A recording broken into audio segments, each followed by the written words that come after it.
नमस्कार, मैं हूँ रूबी सिंह और आप देख रहे हैं जयपुर एक्सप्लोर मैगजीन का डिजिटल प्लेटफॉर्म, जहां हम आपके लिए लेकर आते हैं देश दुनिया से जुड़ी तमाम बड़ी खबरें।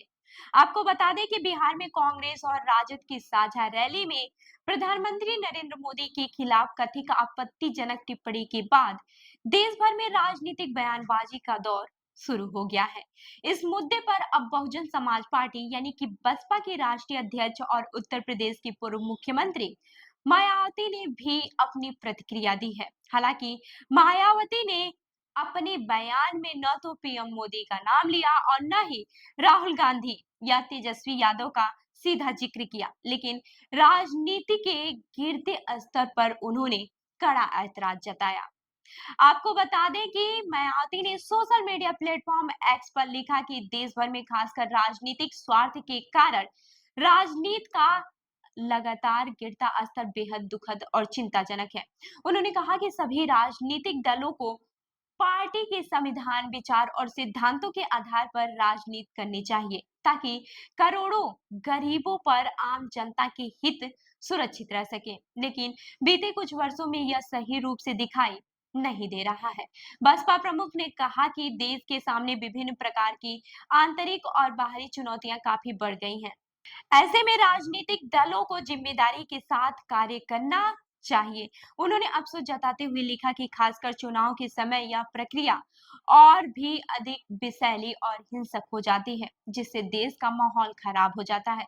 उन्होंने हाल ही में बिहार में कांग्रेस और राजद की साझा रैली में सामने आए विवाद को लेकर कहा कि जिस तरह से राजनीतिक मंचों से अभद्र, अशोभनीय और अमर्यादित भाषा का इस्तेमाल किया जा रहा है, वह न केवल नेताओं बल्कि पूरे देश की छवि को धूमिल करता है। इस तरह की बयानबाजी लोकतंत्र और भारतीय संस्कृति दोनों के खिलाफ है। मायावती ने लिखा कि बसपा शुरू से ही सर्वजन हिताय और सर्वजन सुखाय की नीति पर चलती रही है।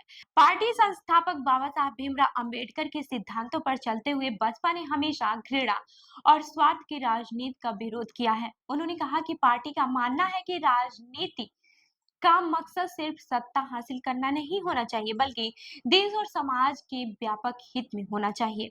पूर्व मुख्यमंत्री ने चेतावनी दी है कि राजनीतिक दलों द्वारा चुनावी फायदों के लिए अशोभनीय बयान देना और एक दूसरे को नीचा दिखाने की सस्ती राजनीति करना लोकतंत्र के लिए बेहद घातक है। उन्होंने कहा कि ऐसे प्रयास न केवल जनता का भरोसा तोड़ते हैं, बल्कि संवैधानिक संस्थाओं की गरिमा को भी चोट पहुंचाते हैं। मायावती ने खास तौर पर संविधान की प्रासंगिकता पर जोर देते हुए लिखा कि डॉक्टर भीमराव अंबेडकर द्वारा बनाए गए भारतीय संविधान ने करोड़ों लोगों के हित, सुरक्षा और आत्मसम्मान को सर्वोपरि रखा है। उन्होंने कहा कि देश की हर संवैधानिक संस्था को अपनी निर्धारित सीमा में रहकर कार्य करना चाहिए। केवल तभी चेक एंड बैलेंस की गारंटी संभव हो सकेगी और देश की स्थिति को बिगड़ने से बचाया जा सकेगा। अंत में बसपा चीफ ने सभी राजनीतिक दलों से अपील की है कि वे सस्ती और दूषित राजनीति से दूर रहें और देश हित में काम करें। उन्होंने कहा कि यह बेहद जरूरी है कि राजनीतिक दल चुनावी मंचों का इस्तेमाल कर कटुता और अपशब्दों के लिए न करें, बल्कि आम जनता की भलाई और राष्ट्रीय हित के लिए सकारात्मक संदेश दें। कुल मिलाकर मायावती का बयान साफ इशारा करता है कि बिहार की रैली में हुए विवाद ने राष्ट्रीय राजनीति को एक बार फिर गरमा दिया है। हालांकि उन्होंने किसी का नाम नहीं लिया, लेकिन उनका संदेश स्पष्ट है कि भारतीय राजनीति को सस्ती बयानबाजी से ऊपर उठकर जनता और देश के हित में काम करना होगा। तो इस खबर पर आपकी क्या राय है, हमें कमेंट करके जरूर बताएं और ऐसी ही अन्य खबरों के लिए हमारी वेबसाइट www.jaipurexplore.com पर विजिट करें। धन्यवाद।